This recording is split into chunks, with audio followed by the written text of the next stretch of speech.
L'été dernier était censé être celui où la Russie prendrait enfin la ville-forteresse ukrainienne de Pokrovsk. Ce centre logistique vital était censé tomber sous le poids des 110 000 soldats que Vladimir Poutine y avait dédiés. Une offensive sous laquelle l'Ukraine s'effondrerait. Pokrovsk deviendrait russe, et le reste de Donetsk suivrait. Bien sûr, nous approchons maintenant de la fin septembre, et nous savons que Pokrovsk tient toujours. Et même si cela est déjà assez grave pour la Russie, ce qui arrive au nombre toujours décroissant de soldats dans une station près de Pokrovsk est encore pire. L'Ukraine a encerclé des milliers de soldats russes dans une zone de destruction à Pokrovsk, sans issue possible. Le 25 septembre, Euromiden Press a rapporté que les troupes russes à Pokrovsk se sont retrouvées piégées dans un chaudron. Cela a laissé des milliers de soldats de Poutine coupés de la principale force russe à Pokrovsk. L'Ukraine a réussi à achever cet encerclement, en coupant un saillant russe grâce à une combinaison d'opérations terrestres et à l'utilisation astucieuse d'essaims de drones. Les premiers récupèrent du terrain, obligeant les soldats russes piégés à s'enfoncer davantage. Les seconds créent des zones de tir mortelles que les soldats piégés doivent traverser pour espérer s'échapper. Comme vous l'imaginez, peu de soldats russes survivent à ces évasions suicidaires. L'histoire débute près de Dobropilia, hors de Pokrovsk, où les Ukrainiens exercent une forte pression, selon Euromaidan Press. Les soldats ukrainiens découpent les lignes offensives russes avant de refermer les brèches créées par ces soldats russes, forçant les troupes de Poutine à opérer en groupes isolés. Cela a entraîné la formation d'une grande poche de forces russes. Ce groupe se défend contre des centaines de drones ukrainiens, et les opérateurs au sol qui ont piégé les soldats russes dans le chaudron. Le président ukrainien Volodymyr Zelensky a souligné le succès de l'opération de Dobropilia le 19 septembre. Nous détaillerons les propos de Zelensky plus tard dans la vidéo. Pour l'instant, retenez-le. The Guardian rapporte que le président ukrainien affirme que les forces de son pays ont réussi à reprendre environ 160 km², soit 62 miles carrés de terre juste à l'extérieur de Dobropilia. Zelensky qualifie cela de succès important. La Russie, comme souvent après des pertes au combat, n'a pas encore réagi à la situation à Dobropilia. Il est plus simple d'ignorer la situation et d'espérer que les échecs de la Russie passent inaperçus que d'admettre qu'elle perd le peu de territoire conquis lors de son offensive estivale ratée. Le temps est compté pour les soldats russes, piégés à Dobropilia, selon Euromaidan Press, mais d'autres soldats russes sont aussi en difficulté. À Pankivka, village du secteur de Dobropilia, les forces de Poutine peinent à stopper l'avancée ukrainienne. Les troupes ukrainiennes avancent vers le sud, rapporte Euromaidan Press, ce qui force les forces d'occupation russes à reculer. L'avancée de l'Ukraine a été si efficace dans cette direction qu'elle a déjà abouti à la libération de Pankivka elle-même. C'est ce qu'indique le Kiev Independent, qui a rapporté le 15 septembre que le tristement célèbre corps Azov d'Ukraine a réussi à débarrasser le village de toutes les forces russes. Le corps Azov est actif à Pokrovsk depuis mi-août. Il a joué un rôle clé dans la coupure d'un saillant russe menaçant la ville ciblée par Poutine tout l'été. Pokrovsk, bien que disputé mais sous contrôle ukrainien, est devenu la base du corps Azov pour reconquérir les localités autour de la ville que la Russie voulait utiliser pour une attaque sur plusieurs axes. Pankivka était l'une de ces localités. Le corps Azov a annoncé son succès sur Facebook. Les unités des forces de défense de l'Ukraine, opérant dans la zone opérationnelle du premier corps de la garde nationale d'Ukraine Azov, continuent de libérer des territoires dans la direction de Dobropil. Grâce aux actions coordonnées des unités, Pankivka et ses environs ont été libérés de l'ennemi. Après la perte de Pankivka, la Russie a contre-attaqué selon Euromaidan Press. Mais elle était faible, tellement faible qu'elle met en évidence à quel point les forces russes peinent. Vers Pokrovsk, la Russie n'a réuni que 4 unités d'infanterie et un régiment de marine pour reprendre le village à l'Ukraine. Beaucoup de ces soldats ne sont jamais arrivés à Pankivka. De nombreux soldats ont été tués, l'Ukraine ayant adopté des frappes préventives contre les Russes lors de leur déplacement. Des images de RFU News sur YouTube racontent tout. La Russie a tenté d'envoyer 10 soldats vers Pankivka, probablement l'une des 4 unités d'infanterie prévues pour attaquer le village. Ces 10 soldats n'y sont pas arrivés. Le même type d'essaim de drone qui piège actuellement les soldats dans la chaudière de Dobropilia s'est abattu sur les 10 combattants qui se dirigeaient vers Pankivka. Ce fut un bain de sang. Les drones ukrainiens ont anéanti la petite unité russe si vite que la plupart n'ont pas pu se rendre. Quand tout fut terminé, 9 des 10 Russes étaient morts, un seul avait réussi à survivre à l'assaut des drones. Juste le temps de lever le drapeau blanc et se rendre aux Ukrainiens. Telle est l'histoire de la contre-offensive russe à Pankivka. D'autres images de RFU News montrant les conséquences des tentatives d'un groupe d'assaut à moto russe de traverser des essaims de drones ukrainiens. Ironiquement, selon Business Insider en mai, la Russie utilise désormais des motos devant ses chars et blindés lors de petites attaques à cause des drones ukrainiens. Le média cite l'Institut pour l'étude de la guerre, qui affirme que l'utilisation accrue de motos par la Russie est une adaptation. En réponse aux frappes omniprésentes de drones ukrainiens contre les véhicules blindés russes et aux pertes insoutenables de véhicules blindés subies par les forces russes à la fin de 2023 et en 2024. Ironiquement, les soldats russes à moto, censés éviter les drones mieux que les unités mécanisées, tentèrent de reprendre Pankivka. L'Ukraine a démontré que cette idée était fausse. Les soldats russes à moto ont été abattus presque aussi facilement que l'unité de 10 cités plus tôt. Selon Euromiden Press, le groupe d'assaut à moto n'est jamais arrivé à Pankivka. Intercepté et détruit avant d'atteindre le village, il n'a pas pu non plus entrer dans la chaudière de Dobropilia pour aider les soldats russes. Les défenseurs ukrainiens encerclés montrent le génie stratégique de Dobropilia. Ce n'est pas seulement qu'elle a créé une chaudière dans laquelle une masse de forces russes se cache, espérant que l'Ukraine s'en ira tout simplement. Les forces ukrainiennes qui ont créé la chaudière sont également très conscientes que des assauts viendront de l'extérieur. Ils repoussent ces assauts avant qu'ils n'atteignent la ligne ukrainienne. Aucune faille dans la chaudière. Les assauts russes sont trop faibles. L'Ukraine, sûrement grâce à ses nombreux drones, connaît les mouvements russes. Presque aussitôt qu'elle commence à les faire, l'Ukraine réagit. Elle frappe fort et rapidement. Et le soutien prévu pour se piéger dans la chaudière de Dobropilia est détruit avant d'avoir un impact positif pour la Russie. La Russie a tenté, sans succès, d'envoyer une camionnette de ravitaillement à Pankivka pour soutenir ses troupes en difficulté. La camionnette a été rapidement interceptée, comme les troupes à moto, et l'unité de 10 l'Ukraine l'a rattrapée en chemin. Euromaidan Press explique ce qui s'est passé ensuite. Une camionnette de ravitaillement a été touchée directement, explosant en boule de feu, ainsi que les munitions, les armes et les fournitures qu'elle transportait. La Russie n'a pas seulement perdu les soldats qui conduisaient, et éventuellement ceux qui étaient dans la camionnette lors de cette frappe. Elle a aussi perdu des fournitures, ce qui rejoint encore une fois ce dont nous parlions plus tôt. Faute de soutien, la Russie tente d'acheminer des fournitures aux troupes piégées à Dobropilia, notamment à celles chargées de contre-attaquer à Pankivka.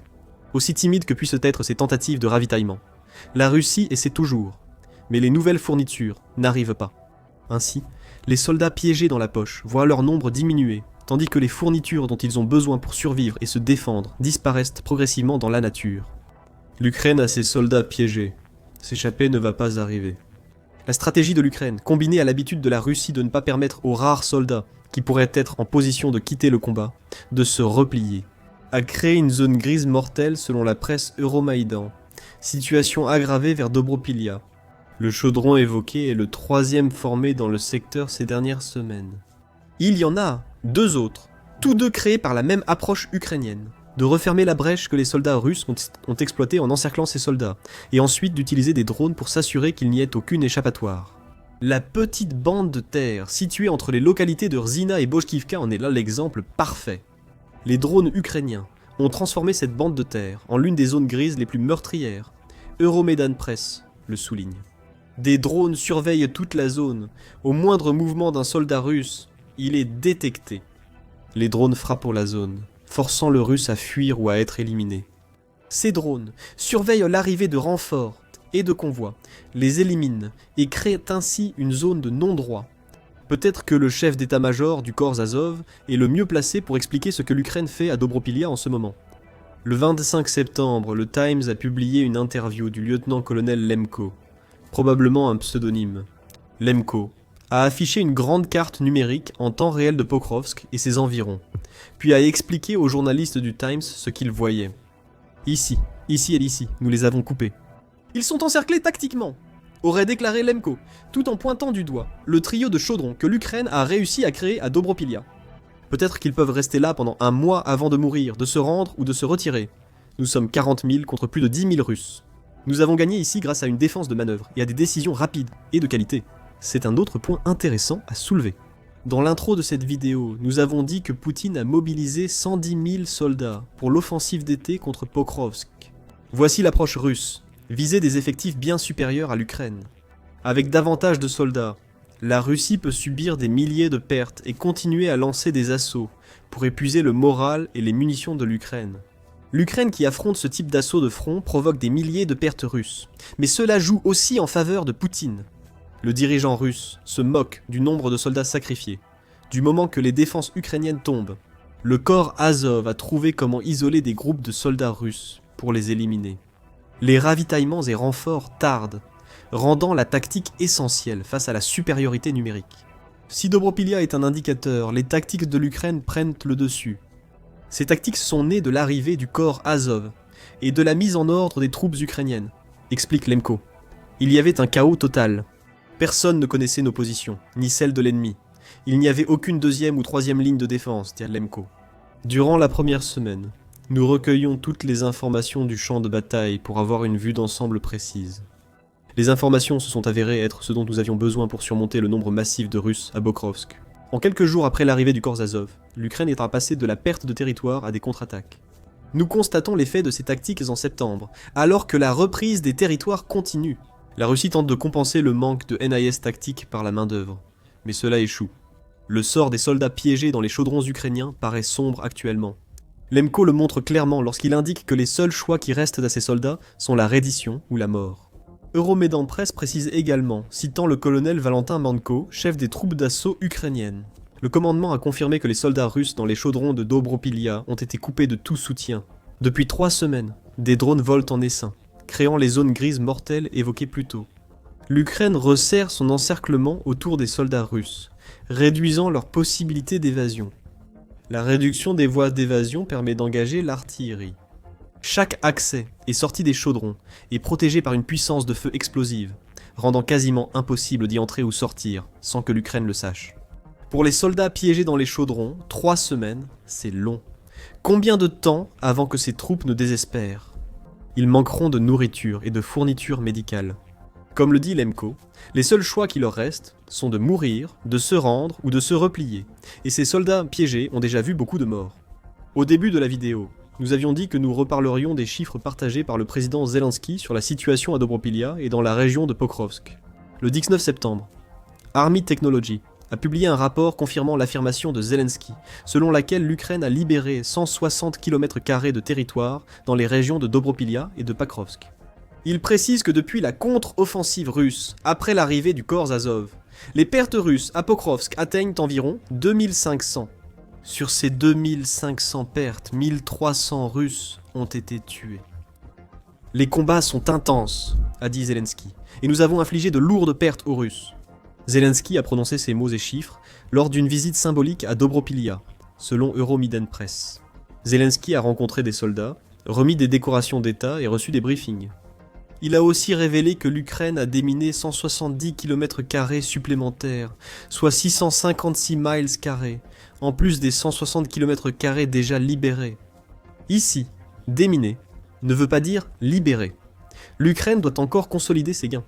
Selon Zelensky, les forces de Pokrovsk ont libéré 7 localités et déminé 9 autres depuis mi-août. À mesure que l'étau se resserre sur les troupes russes piégées en Ukraine, ces chiffres devraient augmenter.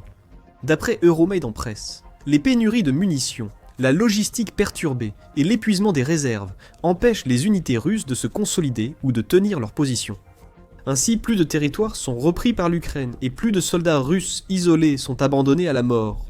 D'où la question, quelle sera la suite pour Pokrovsk? La Russie a échoué dans son offensive d'été. Pokrovsk tient toujours. En avançant dans l'automne, les gains russes autour de cette ville vitale sont annulés. La Russie cherchait à encercler Pokrovsk en s'emparant des localités voisines, dont Dobropilia. De là, la Russie attaquerait sous plusieurs angles. Au lieu de cela, ce sont les propres troupes russes qui se retrouvent encerclées. Mais cela ne veut pas dire que la Russie va abandonner Pokrovsk. Selon Ukrinform du 15 septembre, la Russie déploierait des unités d'élite pour changer la situation à Pokrovsk. Ces unités comprennent les 40e et 155e brigades de marine russe, ainsi que plusieurs de leurs brigades d'assaut aéroportées, et le 70e régiment de fusiliers motorisés. Cela montre que la Russie prévoit une offensive à l'automne, même si cela échoue pour l'instant. L'efficacité de cette offensive reste débattue. Ukrinform note qu'il est devenu courant pour la Russie de prétendre qu'elle va lancer quelque chose qui ressemble à l'offensive ultime, chaque printemps et chaque automne, Mais cela n'aboutit finalement à pas grand-chose. Et quant aux unités d'élite, il faut se demander à quel point les soldats malades et fragiles que Poutine envoie à Pokrovsk sont vraiment d'élite. Le 19 septembre, le Télégraphe a indiqué que la Russie envoie des troupes à Pokrovsk, mais pas ses soldats d'élite, affligés de maladies allant de l'hépatite au virus de l'immunodéficience humaine. Ces soldats sont isolés dans des unités distinctes et doivent porter des brassards signalant leur maladie. Quelle utilité auraient ces soldats sur un champ de bataille où l'accès à leurs médicaments est sans doute limité? Il paraît que ces unités infectées ont déjà participé à des tentatives d'assaut dans les régions au sud et au sud-ouest de Pokrovsk. C'est ce genre de nouvelles qui révèlent la véritable nature des 110 000 soldats que Poutine a envoyés à Pokrovsk. Bien sûr, le nombre est important, mais il faut se demander combien, parmi ces 110 000, sont malades, blessés ou autrement inaptes au combat. En fait, cela ne fait que nous montrer que Poutine est aussi insensible qu'il l'a toujours été. Ces soldats malades sont presque assurés de mourir. Poutine les voit juste comme de la chair à canon. La Russie a des troupes compétentes piégées à Dobropilia et semble impuissante face à cette situation. La Russie échoue à Pokrovsk et sur son propre territoire. Les drones ukrainiens à longue portée posent un cauchemar à la Russie, incendiant de plus en plus de raffineries pétrolières. Vladimir Poutine a traversé une semaine difficile, les frappes ukrainiennes ayant affaibli la Russie. Découvrez-en plus dans notre vidéo, et n'oubliez pas de vous abonner à The Military Show pour plus de commentaires sur les derniers développements à Pokrovsk. Et merci, comme toujours, de nous regarder.